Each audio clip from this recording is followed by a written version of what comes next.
Salam presisi. Yang terhormat kepada Direktur Kriminal Umum Polda Jabar, Kombes Surawan. Yang saya hormati kepada perwakilan dari Rumah Sakit Hasan Sadikin Bandung. Yang saya hormati perwakilan dari Unpad. Terima kasih atas kehadirannya. Serta rekan-rekan media yang saya cintai dan saya banggakan. Pada hari ini, Rabu tanggal 9 April, bertempat di Direktorat Kriminal Umum Polda Jabar, kami melaksanakan sidang pers tentang ungkap kasus tindak pidana pelecehan seksual. Direktorat Kriminal Umum telah bertindak dengan cepat dengan melakukan penyelidikan dan penyidikan kurang lebih dari 20 hari, sehingga telah berhasil menetapkan tersangka pelecehan seksual. Jadi ini silaturahmi merupakan salah satu counter bahwa isu negatif yang beredar bahwa tidak pidana ini tersangkanya tidak ditahan itu tidak terbukti dan tidak benar. Dan apabila ada konten maupun juga media yang menyampaikan itu bahwa itu pastinya tidak benar atau hoax. Demikian juga adanya isu bahwa kasus ini tidak diproses hukum, itu juga tidak benar. Dan apabila ada konten di medsos maupun di media apapun, itu saya nyatakan tidak benar dan hoax. Kami sampaikan bahwa perjalanan dari pengungkapan kasus ini adalah dasarnya dari laporan polisi nomor LPB 124 3 Romawi 2025 SPKT Polda Jabar pada tanggal 18 Maret 2025. Kemudian untuk TKP di gedung MCHC lantai 7 Rumah Sakit Hasan Sadikin yang beralamatkan di Jalan Pasteur nomor 38 Kelurahan Pasteur, Kecamatan Sukajadi, Kota Bandung.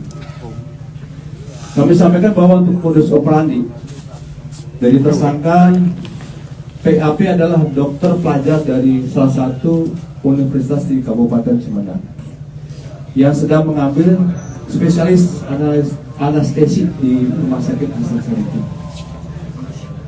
Modus tersangka PAP yaitu melakukan pengecekan darah terhadap keluarga pasien, yang mana korban merupakan anak dari salah satu pasien yang dirawat di Rumah Sakit Hasan Sadikin. Tersangka PAP meminta korban FH untuk diambil darah dan membawa korban dari ruang IGD ke gedung MCHC lantai 7 Rumah Sakit Hasan Sadikin. Inilah TKP yang terjadi, dan akibat dari dugaan tidak pidana kekerasan seksual, korban FH merasakan sakit di bagian tertentu. Uraian singkat kejadian pada tanggal 18 Maret tahun 2025 sekitar pukul 01 WIB, tersangka meminta korban untuk diambil darah dan membawa korban dari ruang IGD ke gedung MCHC lantai 7 pada pukul 01 WIB. Jadi jam 1 dini hari ini. Dan meminta korban untuk tidak ditemani oleh adiknya. Dan setelah sampai di ruang nomor 711, tersangka meminta korban untuk mengganti pakaian dengan baju operasi warna hijau dan meminta korban untuk melepas baju dan celananya. Tersangka memasukkan jarum ke bagian tangan kiri dan tangan korban kurang lebih 15 kali. Percobaan kemudian menghubungkan jarum tersebut ke selang infus. Setelah itu tersangka menyuntikkan cairan bening ke selang infus tersebut, dan beberapa menit kemudian korban merasakan pusing lalu tidak sadarkan diri. Setelah tersadar, korban diminta untuk berganti pakaian kembali dan diantar sampai lantai 1 di gedung MCHC. Setelah sampai ruang IGD, korban baru sadar bahwa pada saat itu sudah pukul 04.00 WIB. Lalu korban bercerita kepada ibunya bahwa tersangka mengambil darah dengan 15 kali percobaan dan memasukkan cairan bening ke dalam selang infus yang membuat korban tidak sadarkan diri. Kemudian saat korban buang air kecil, korban merasakan perih di bagian tertentu yang terkena air. Kemudian kita tetapkan tersangka saudara PAP atau Triguna Anugrah Pratama. Pekerjaan dokter pelajar yang sedang mengambil spesialis anestesis di Rumah Sakit Hasan Sadikin. Alamatnya Kota Pontianak, ini sesuai dengan KTP, dan Kota Bandung tempat tinggal saatnya ini.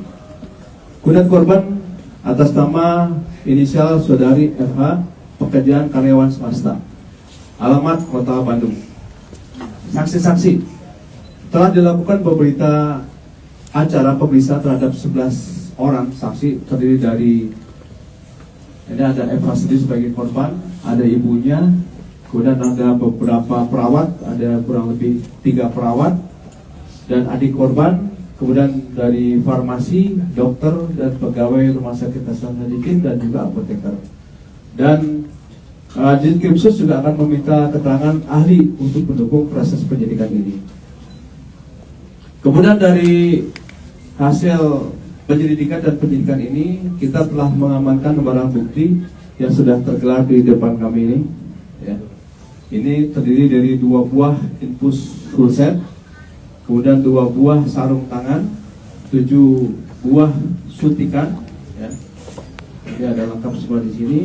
Kemudian 12 buah jarum suntik, 1 buah kondom, 2 buah obat merek Propofol, ya, 2 buah obat merek Mitadif, Midazolam HCI, kemudian 2 buah obat merek Fentanyl Citrasid, kemudian 1 buah obat merek Procuronium Bromide, ya, dan sebagainya, ya. Dan ini ada terakhir yang ada di data kami adalah 1 buah baju lengan panjang warna hitam dan 1 buah celana panjang warna putih dengan corak warna hitam. Kemudian untuk undang-undang dan pasal yang kita tetapkan, Direktur Umum Polda Jabar telah menetapkan untuk pasalnya adalah pasal 6C Undang-Undang Nomor 12 Tahun 2022, yaitu tentang tindak pidana kekerasan seksual. Adapun ancaman hukumannya dipidana dengan pidana penjara paling lama adalah 12 tahun. Demikian dari kami, Kabid Humas Polda Jabar menyampaikan hasil daripada rangkaian keberhasilan dari Direktur Umum Polda Jabar telah mengungkap kasus ini, dan selanjutnya kami dari rekan-rekan media, apakah ada yang beberapa bisa ditanya kepada kami, nanti akan kami tampung, ya. Silakan, mungkin ada yang langsung. Ya, silakan. Dan dari IDN dan beredar informasi bahwa adanya kesepakatan antara korban dan pelaku untuk menutupi kasus ini dengan memberikan sejumlah uang kepada korban. Apakah itu benar atau tidak? Baik, ya, 1 kita tampung dulu. Ya, Teh. Dia dari JPNM, apakah ada potensi korban lain selain korban yang lain? Oke, 2 ya, satu lagi. Izin Fauzi dari Republika terkait pelaku ini saat melakukan aksinya itu yang bersangkutan sedang bertugas atau memang 24 jam di sana sebagai risiko, atau sehingga bisa dengan mudah gitu ya mengajak korban untuk ke atas di bius. Baik, ya. Baik, dari 3 pertanyaan ini kita jawab dulu ya beberapa. Yang pertama terkait dengan apakah ada potensi dari korban lainnya, ya.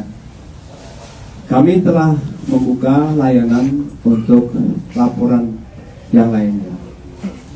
Mungkin kasusnya sama, tapi waktunya berbeda, ya. Kami terbuka yang di beberapa media sosial yang menyampaikan secara terbuka di situ. Ternyata mungkin ada sampaikan, tapi kami berikan kesempatan untuk melapor, ya, melaporkan diri kepada kami, ya. Mungkin karena malu atau mungkin karena sesuatu hal, kita tunggu. Jadi apa yang disampaikan oleh teman-teman media ini ada kemungkinan, ya, tetapi kami akan tetap menunggu dari korban yang berikutnya. Kemudian untuk yang terkait dengan kesepakatan tadi, sejauh ini kami telah bertindak dengan tegas dan cepat. Jadi tanggal 18 kita ada pengelolakan polisi, tanggal 25 kita sudah tetapkan sebagai tersangka. Jadi sebelumnya sudah akan melakukan penangkapan juga. Jadi kemungkinan apa disampaikan di luar kami tidak mengetahui. Ya. Selanjutnya untuk terkait dengan SOP ya atau keberadaan yang bersangkutan, ini dari Hasan Sadikin ya akan memberikan informasi kepada rekan-rekan. Silakan. Terima kasih. Jadi yang bersangkutan saat itu memang sedang jaga malam. Jaga malam ini memang sudah ada jadwalnya, dan yang bisa memasuki ruang IGD dan bertugas ini memang sesuai dengan jadwal peserta didik. Jadi kami ini merupakan rumah sakit pendidikan dari Unpad, dan kebetulan yang bersangkutan merupakan residen anestesi yang sedang bersekolah dititipkan di RSUP Hasan Sadikin. Jadi kebetulan yang bersangkutan sedang bertugas. Baik, saya kira dari 3 pertanyaan ini sudah terjawab. Selanjutnya 2 kesempatan lagi kepada rekan-rekan. Ya, Robi silakan. dari Kumparan. Tersangka ini udah punya istri, punya anak, bagaimana? Baik, 1. Kemudian dari Mungkin sudah berapa lama dia bertugas di situ, kemudian apakah ada aliran yang aneh dari obat-obatan yang dia pergunakan dari data rumah sakit, apakah itu jadi kemudian untuk membuka korban. Baik, dari 2 pertanyaan ini ya, nanti terakhir sesi terakhir ya, kami sampaikan bahwa yang bersangkutan memang telah berkeluarga. Ya, informasi yang kami dapatkan dan semua berasal dari kota di luar dari Jawa ya, sesuai dengan KTP tadi ya. Kemudian yang bersangkutan nanti ini dari rumah sakit akan bisa menjawab. Yang dilaksanakan rumah sakit sudah sesuai dengan SOP, dan juga saat itu yang bersangkutan memang sedang bertugas, dan memang seluruh yang dilaksanakan di RSUP Hasan Sadikin sudah sesuai dengan standar operasional. Itu pengambilan darah itu atas permintaan dari dokter yang utama, atau memang inisiatif sendiri si pelaku ini? Baik, nanti akan dijawab lebih lanjut. Kami berikan kesempatan kepada Direktorat Umum ya, Polda Jabar untuk menyampaikan tambahan daripada hari ini. Waktu Direktur, silakan. Baik, dari pertanyaan saja. Tadi sudah. Mungkin dari yang lainnya? Ya. Lupa dari Kompas Pak. Ya. Lupa di Putri Pak. Setelah di kisah belakang hari ini motifnya pelaku apakah dia ada kelainan atau apa? Dan kemudian untuk pertanyaan untuk RSHS, untuk pendampingan residennya, apakah ada dokter khusus yang mendampingi setiap residen dalam bertugas di IGD? Satu lagi? Sudah. Baik, silakan. Jadi terima kasih rekan-rekan.